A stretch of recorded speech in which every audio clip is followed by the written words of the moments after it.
Hello everyone, स्वागत है आपके हमारे यूट्यूब चैनल में।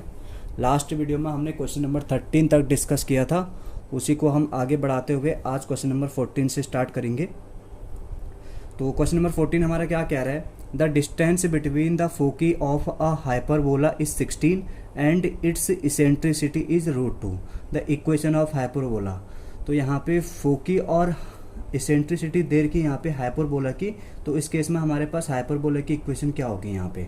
ठीक है, तो पहली बात तो यहाँ पे देखो डिस्टेंस बिटवीन द फोकस के बीच यहाँ पे डिस्टेंस कितना दे रखा है √16 और इसेंट्रिसिटी कितनी दी हुई है √2 दी हुई है। हमें पता है कि यहाँ पे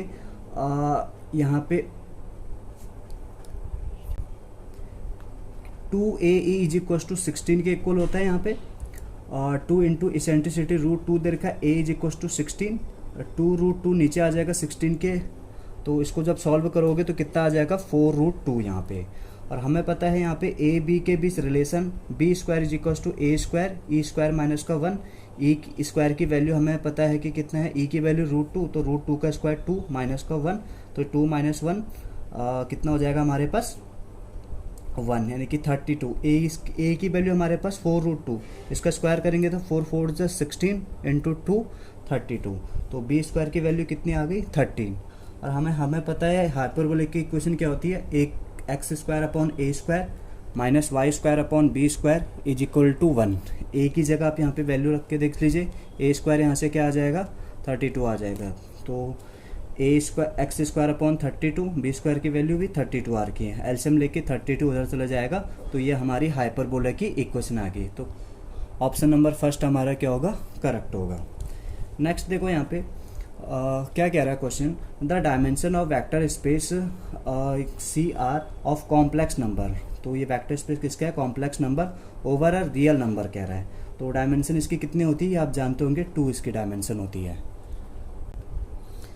क्वेश्चन नंबर 16 क्या कह रहा है, if A and B are irrational vector then diverse A cross B is equal to किसके इक्वल होगा, तो 1 2 3 एंड 0। तो हमें ये पता है कि vector B delta cross A is equal to 0, similarly vector A delta cross vector B is equal to 0, दोनों को सब्ट्रैक्ट करने पे ये रिजल्ट मिलेगा। और ऑल्सो हमें पता है कि डेल्टा A क्रॉस B किसके इक्वल होता है, B dot delta cross A minus A delta cross B, और इस पूरे की वैल्यू कितनी है हमारे पास 0 है, इक्वेशन नंबर 1 से जो सब्ट्रैक्ट किए हुए थे। तो इस केस में हमारे पास क्या आया, delta A cross B is equal to 0, यानी कि diverse A cross B is equal to 0, तो ऑप्शन नंबर हमारा 4 करेक्ट होगा यहाँ पे। Next question, a non commutative group has at least, तो कितने एलिमेंट होंगे उसमें मिनिमम कह रहा है, तो ये हमें पता है कि 6 एलिमेंट उसमें मिनिमम होने चाहिए। Sum of maximum and minimum value of 4 sine square theta plus cos की पावर 4 थीटा। तो sine square theta plus cos की पावर 4 थीटा की मिनिमम और मैक्सिमम वैल्यू का सम कितना होगा कह रहा है। तो इसको देखो सॉल्व करेंगे यहाँ पे, sign square theta plus cos की पावर 4 थीटा, मैंने इस कॉस की पावर 4 को भी साइन में कन्वर्ट कर लिया, इसको मैं इस तरह से लिख सकता हूँ cos square theta cos square theta, cos square theta को हम sine 1 minus sine square theta और उसका यहाँ पे होल स्क्वायर भी कर सकते हैं। साइन स्क्वायर थीटा इसको A माने B के होल स्क्वायर से ओपन कर लेना, तो ये आ जाएगा हमारे पास 1 साइन की power 4 theta, 2 sign square theta में से ये साइन स्क्वायर थीटा करेंगे तो ये माइनस का, तो माइनस साइन स्क्वायर थीटा होगा। और इसी तरह से यहाँ पे मैंने क्या करा हुआ है, इस साइन स्क्वायर थीटा को 2 से मल्टीप्लाई भी कर रखा है, 2 से डिवाइड भी कर रखा है, और इसमें एक एक्स्ट्रा काम करा हुआ है मैंने 1/4 ऐड भी करे की पूरी इक्वेशन में, और माइनस भी कर रखा है यहाँ से। ठीक है, ये इसलिए करा हुआ है कि परफेक्ट स्क्वायर बना रहा था मैं इसको, तो ये और इसको एक साथ रखोगे तो ये बन जाएगा हमारे पास यहाँ पे, इसको एक साथ रखोगे तो ये बन जाएगा हमारे पास साइन स्क्वायर थीटा माइनस 1/2 का होल स्क्वायर बन जाएगा यहाँ से। और ये इन दोनों को सॉल्व कर लेना, 1 माइनस 1/4 बन जा 4, 4 में से 1 करेंगे तो 3/4 हो जाएगा, साइन स्क्वायर थीटा माइनस 1/, और साइन स्क्वायर थीटा को इसमें एलसीएम ले सकते हैं यहाँ पे, तो ये हो जाएगा 2 sign square theta minus total divided by 2 हो जाएगा, 2 साइन स्क्वायर थीटा माइनस, यहाँ से मैंने माइनस कॉमन लिया हुआ है, तो ये 1 माइनस का साइन स्क्वायर थीटा अपॉन 2 उसका होल स्क्वायर यहाँ पे। ठीक है, और ये पूरा फॉर्मूला हमारा किसका है, cos 2 थीटा का फॉर्मूला है ये वाला। ठीक है, cos 2 थीटा का फॉर्मूला यहाँ पे। ठीक है, तो इसकी देखो कॉस थीटा की जो मैक्सिमम वैल्यू होती है यहाँ पे वो होती है 1 और मिनिमम वैल्यू क्या आती है -1 यहाँ पे। अब इसका स्क्वायर है तो हम यहाँ पे थीटा की जगह हम क्या वैल्यू पुटअप करें कि जिससे ये वैल्यू मिल जाए हमें यहाँ पे। तो मैक्सिमम वैल्यू 1 के लिए तो अगर मैक्सिमम वैल्यू की तो इसकी वैल्यू 1 होगी, 1/2 उसको होल स्क्वायर करेंगे तो 1/4, 3/4 ऑलरेडी था, प्लस का 1/4 इज इक्वल टू 1 आ जाएगा। और मिनिमम वैल्यू इसकी क्या होनी चाहिए यहाँ पे -1 होते, लेकिन -1 का स्क्वायर करोगे तो पॉजिटिव हो जाएगा, फिर भी यही आंसर देगा। तो इसमें अगर कॉस थीटा की वैल्यू 0 हो जाएगी तो इस पूरे टर्म 0 हो जाएगा, तो मिनिमम वैल्यू इससे कम नहीं हो सकती है। तो 3/4 इसकी क्या होगी मिनिमम वैल्यू। जब दोनों को ऐड करेंगे यहाँ पे 1 + 3/4 तो 7/4 आ जाएगा यहाँ पे। बट हमें किसकी वैल्यू चाहिए थी 4, इस पूरे की वैल्यू क्या आई यहाँ पे मैक्सिमम और मिनिमम वैल्यू का सम, यह आया हमारे पास कितना 7/4, और 4 से आया तो ये कैंसिल हो जाएगा 4 से 4, तो हमारा क्या आ जाएगा आंसर 7 आ जाएगा। नेक्स्ट क्वेश्चन है हमारे पास, the area inside of cardioid R is equal to A1 + cos theta and outside of the circle R is equal to A। तो इसमें से क्या इसका एरिया होगा कह रहा है। तो R इज इक्वल टू हमारे पास गिवन क्या है A1 + का cos थीटा, ये हमारे पास गिवन है यहाँ पे। ठीक है, तो यहाँ पे सबसे पहले देखो यहाँ पे हम पहले लिमिट वगैरह निकाल लेते हैं इसकी। तो एक थीटा इज इक्वल टू एक 0 हो जाएगा, और दूसरा अगर आर की जगह हम ए पुटअप करते हैं तो थीटा कितना आ जाएगा यहाँ पे 90 डिग्री आ रहा है तो π/2, तो 0 से लेके π/2 यहाँ पे आर का स्क्वायर यहाँ पे, तो ये हमारे पास आर की वैल्यू ये है A + cos थीटा इसका स्क्वायर, और उसमें से माइनस का ये A² माइनस कर लेना। जब तुम इसको पूरा सॉल्व करोगे तो कुछ इस तरह से हमें आंसर मिलेगा यहाँ पे A² 2 + का π/4। तो ये हमारा ऑप्शन नंबर 2 करेक्ट होगा। इस पूरे को आप देख सकते हो, सॉल्व कर सकते हो यहाँ पे। नेक्स्ट हमारे पास सम ऑफ सीरीज कह रहे हैं यहाँ पे, तो इस सीरीज का हमें सम बताना है यहाँ पे। तो क्या होगा, तो Sn इज इक्वल टू ये इस तरह से, इसको मैंने ब्रेक करके लिखा हुआ है यहाँ पे। इसको क्या लिख सकते हैं, ये 1/2 है क्योंकि ये डॉट का मतलब प्रोडक्ट है यहाँ पे, तो 1/2 हो गया। 1/2 को क्या लिख सकता हूँ मैं 1 - 1/2। 1/6 को क्या लिख सकते हैं 1/2 - 1/3। उसी तरह 1/12 को क्या लिख सकते हैं 1/3 - 1/4। तो इनके पहले टर्म का एक सम बन कर लेंगे, इनफाइनाइट तक है, और दूसरे जो टर्म है यहाँ पे ये इस तरह से करा हुआ है मैंने। ठीक है, एक फॉर्मूला हम जानते हैं कि log 1 + x is equal to, ये हमें जानते हैं x - x² + x³ - x की पावर 4/4, इस तरह एंड सो ऑन टू चलता रहेगा। यहाँ पे x की जगह काम क्या कर रहा है 1 काम कर रहा है यहाँ पे, तो ये कितना हो जाएगा देखिए 1/2 + 1/3, तो x की जगह यहाँ 1 काम कर रहा है, तो ये किसका फॉर्मूला है log 1 + 1, it means log 2। Similarly मैंने इस वाले सीरीज में क्या कर रखा है 1 ऐड भी कर रखा है, 1 सब्ट्रैक्ट भी कर रखा है। ये पूरा टर्म उसी तरह से हुआ है जो ये है, तो इसकी वैल्यू कितनी होगी log 2, और ये कितना हो जाएगा -1। तो log 2 कितना हो जाएगा, ये हमें पता है कि log x + log y, तो log xy होता है, तो ये कितना हो जाएगा log होना था 2 + 2 log 4 हो जाएगा 2 × 2। 4 को क्या लिख सकता हूँ मैं 2 का स्क्वायर, और ये हमें पता है कि log x की पावर m क्या होता है m log x, तो ये 2 आगे आ जाएगा, तो 2 log 2 आ जाएगा, या डायरेक्ट तुम 2 log 2 ऐसे भी ऐड करके लिख सकते हो -1। तो ये हमारा क्या होगा इसमें correct answer option number 1। Question number 21, the straight line 3x - 4y + का 4 is equal to 0, 6x - 8y + 7 is equal to 0 are tangent to the same circle, the radius of circle. तो इस केस में रेडियस ऑफ सर्कल क्या होगा, equation of tangent दिए हुए हैं यहाँ पे। ठीक है, और तो इसी को मैंने यहाँ पे क्या लिया 2 कॉमन लेके कुछ इस तरह से बन जाएगा। तो यहाँ पे a और b, तो a यहाँ पे दोनों के सेम हो गए, b भी दोनों के सेम हो गए। c1 4 है एंड c2 कितना है -7/2 है यहाँ पे। देखो since slope of the given tangents are equal, क्योंकि यहाँ पे देखिए यहाँ पे दोनों के स्लोप क्या होंगे सेम होंगे। यहाँ पे अगर तुम वहाँ से स्लोप निकालोगे y is equal to mx + का c, तो ये m क्या होता है स्लोप, तो दोनों इक्वेशनों के स्लोप क्या आएंगे सेम आएंगे। अब जब दोनों इक्वेशनों के स्लोप सेम आएंगे तो ये दोनों टेंजेंट क्या होंगे एक दूसरे के पैरेलल होंगे यहाँ पे। तो स्लोप कितना आ रहा है इसका 3/4 आ रहा है यहाँ पे। Also know that distance between, जैसे ये दो टेंजेंट अगर पैरेलल होंगे तो डिस्टेंस बिटवीन 2 टेंजेंट, तो ये क्या होगा हमारा यहाँ पे डायमीटर होगा यहाँ से। तो डायमीटर दो पैरेलल लाइन के बीच का डिस्टेंस कितना होता है, C2 माइनस C1 का mod upon A square minus का B स्क्वायर। तो इसमें जब वैल्यू पुटअप करोगे तो कुछ इस तरह से आएगा 3/2। इस क्वेश्चन में शायद यहाँ पे C2 13 वगैरह था, इसको आप ट्राई कर सकते हो।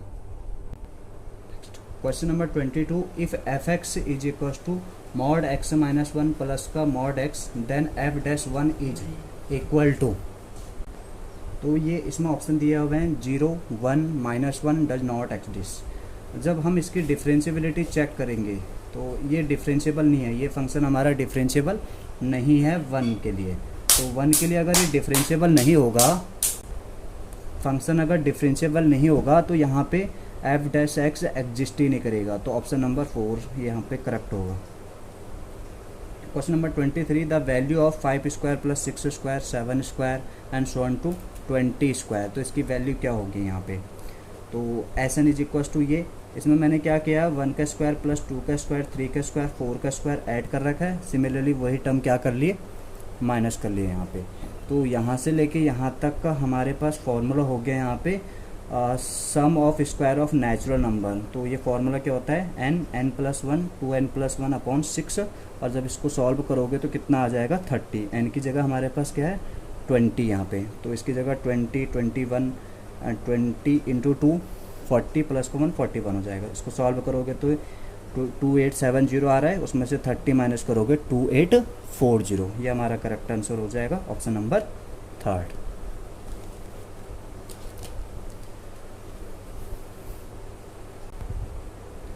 Next question number 24, the solution of partial differential equation mz minus ny del z upon del x plus nx minus का lz del z upon del y is equal to ly minus का mx।